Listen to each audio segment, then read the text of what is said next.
Success consciousness. When riches begin to come, they come so quickly and in such great abundance that you will wonder where they've been hiding during all those lean years. This is an astounding statement, especially when you take into consideration the popular belief that riches come only to those who work hard and long. You will observe that riches begin with a state of mind, with definiteness of purpose, with little or no hard work. What you need to know now is how to acquire the state of mind that will attract riches. I spent 25 years researching the answer to that question because I, too, wanted to know how wealthy men become that way. What you will learn is that as soon as you master the principles of this philosophy and begin to apply those principles, your financial status will begin to improve. Everything you touch will begin to transmute itself into an asset for your benefit. Impossible? Not at all.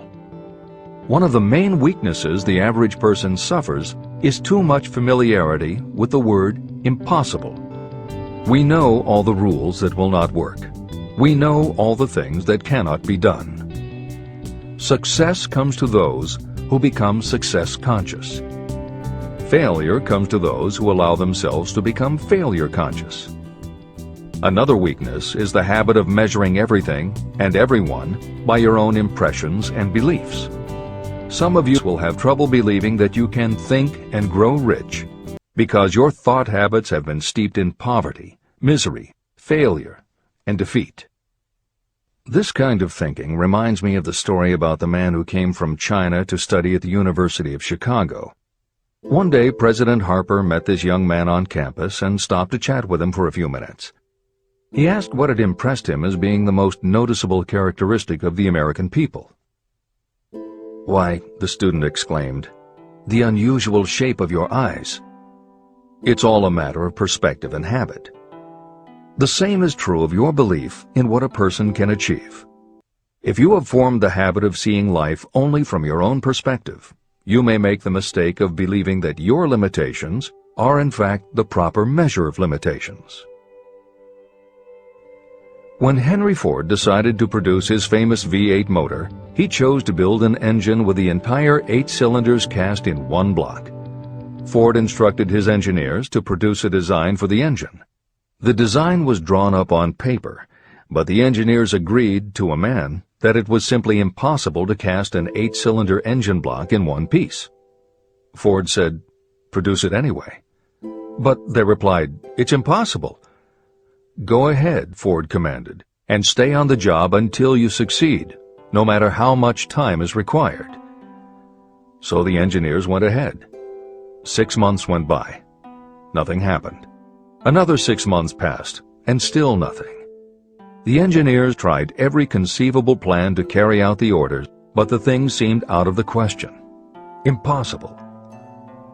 At the end of the year, Ford again checked with his engineers, and again they told him they had found no way to carry out his orders. "Go right ahead," said Ford. "I want it, and I'll have it." They went ahead. And then, as if by a stroke of magic, the secret was discovered. The Ford determination had won once more. Henry Ford was a success because he understood and applied the principles of success. One of these principles is desire, knowing clearly what you want.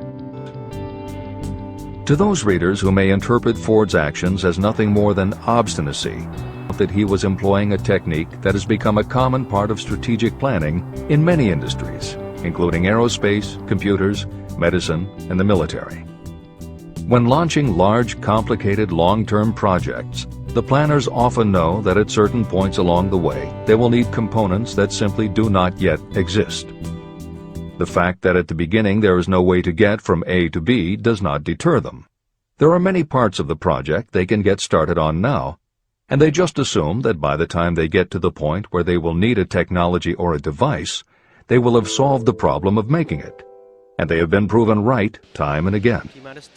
Stated simply, the technique is to clearly know what you want to accomplish, have faith in your ability to do it, and persist until you have accomplished your goal.